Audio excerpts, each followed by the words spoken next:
La bibliothèque des émotions oubliées, épisode 1. Il est 7 heures du matin, mais la lumière derrière la fenêtre ressemble à une veilleuse fatiguée, son halo filtré par des rideaux minces que la nuit a maculés d'humidité. Thomas se lève sans bruit, comme tous les matins, sans même jeter un œil au réveil. Le geste est si bien réglé qu'il a fini par se persuader qu'il n'a plus d'importance. Si le corps se dresse, c'est que l'heure est venue. Dans la cuisine, la machine à café ronronne, fidèle, unique dans la pénombre bleue. Thomas, debout devant l'évier, attend que le liquide s'écoule. Les carreaux sont froids sous ses pieds nus. Il ne ressent ni agacement ni inconfort, simplement la morsure légère qui lui rappelle qu'il existe. L'appartement est d'un ordre clinique, mais dépourvu de toute chaleur, comme si quelqu'un avait tout lavé à la javel puis aspiré l'air.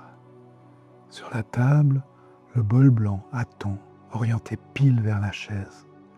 La cuillère pose sur le bord, déjà prête, et la nappe est tendue comme la surface d'un lac sans vent.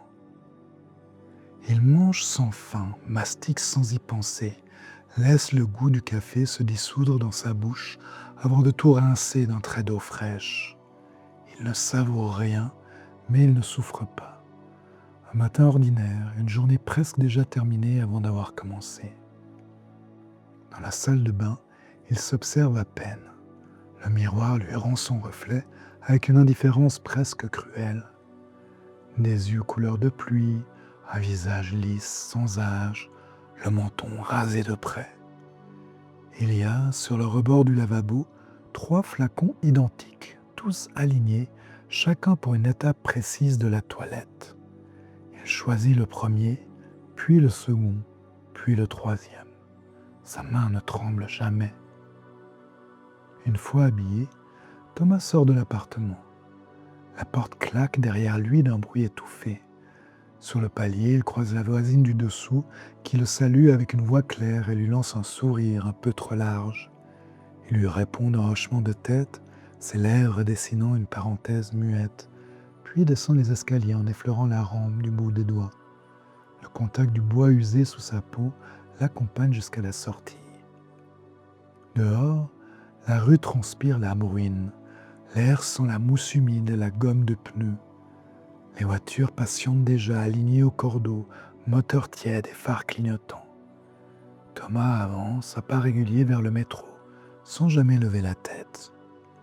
Il aime sentir la ville par la semelle de ses chaussures, par la tension de l'épaule contre la veste, par la buée qui s'accroche à la barbe de la mâchoire.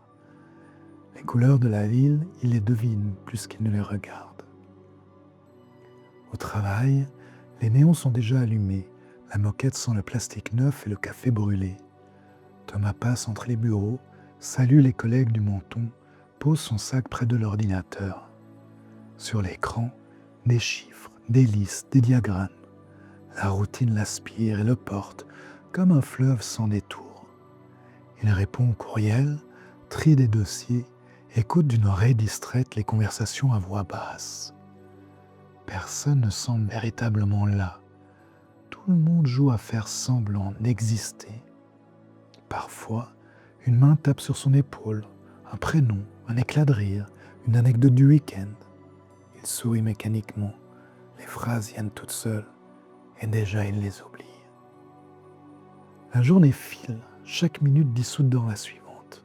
Midi, puis 16 heures, puis la lumière qui décline dehors, tirant l'ocre et le cendre.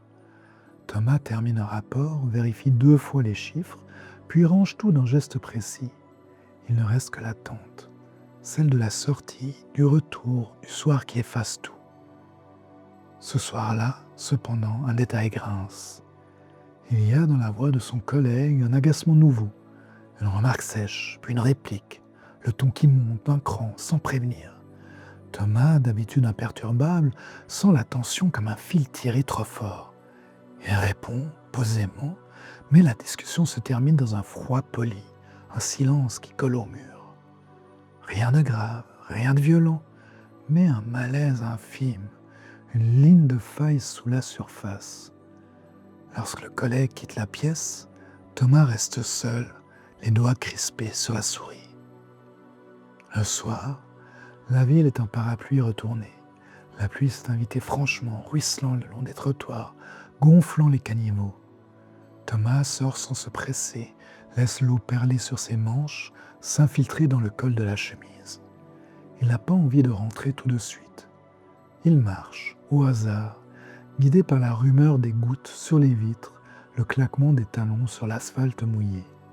Il traverse 2 rues, puis 3, évite la station de métro, bifurque sur un boulevard inconnu. Les passants défilent. Parapluie noir, visage baissé, chacun pressé de retrouver la chaleur d'un intérieur. Thomas, lui, marche en surface, sans but, flottant entre les lampadaires et les flaques d'eau. Il pense à la dispute, à la fatigue dans sa nuque, à l'impression d'être passé à côté de sa propre journée. Une lassitude curieuse l'envahit, non pas la tristesse, mais une sorte de vide qui l'allège et le tient éveillé à la fois. Au détour d'une ruelle, un porche ancien, creusé dans la pierre, attire son attention. Il n'est pas certain de l'avoir déjà vu. Pourtant, il connaît ce quartier, il l'a traversé 100 fois. Sous le porche, une porte en bois massive, ornée de ferrures, se dresse comme une balise en pleine brume. Les gravures, mangées par le temps, dessinent des arabesques que la pluie rend brillantes. La poignée, en cuivre, brille sous l'éclairage d'un réverbère. Thomas hésite à s'approcher.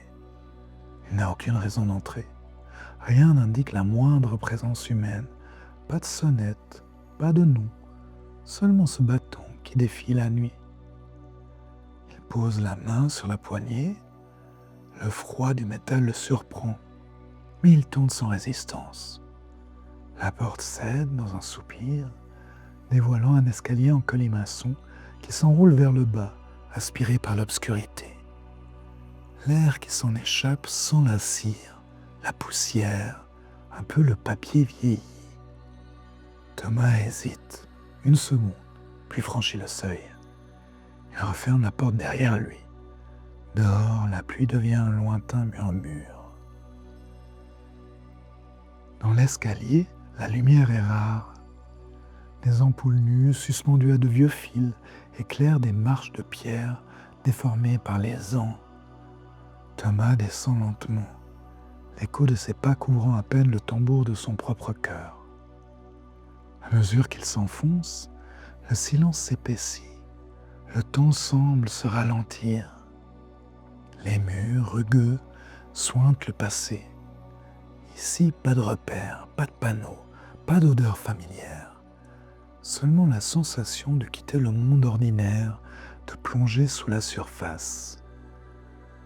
Il ne sait pas combien de temps il descend, peut-être 10 minutes, peut-être 1 heure. Les marches tournent, se répètent, déforment la perspective. À chaque palier, une porte close. Un soupçon de lumière derrière, mais il n'ose pas s'arrêter. Il est certain que l'escalier ne mène nulle part, ou plutôt qu'il mène exactement là où il doit aller. Au bas de la dernière volée, Thomas s'arrête, le souffle court, les tempes moites. Devant lui, une nouvelle porte, plus simple, peinte d'un bleu délavé. Il n'a pas peur, mais il ne comprend pas ce qu'il fait là. Pourtant, il sait qu'il doit entrer, comme on s'abandonne à la pente d'un rêve. Il tend la main, pousse la porte.